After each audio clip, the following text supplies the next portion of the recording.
Ladies and gentlemen, the President of the United States. Good evening, my fellow Americans. We now stand 10 years past the midpoint of a century that has witnessed 4 major wars among great nations.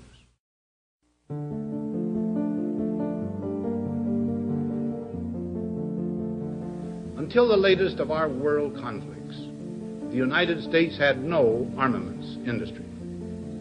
American makers of plowshares could, with time and as required, make swords as well. But we can no longer risk emergency improvisation of national defense.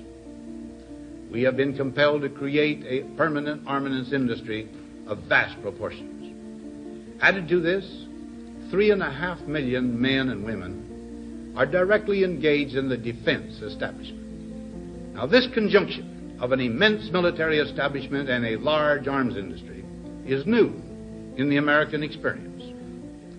The total influence, economic, political, even spiritual, is felt in every city, every state house, every office of the federal government.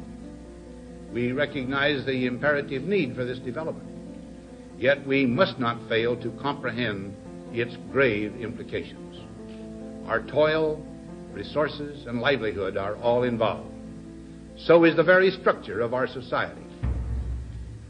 In the councils of government, we must guard against the acquisition of unwarranted influence, whether sought or unsought, by the military-industrial complex.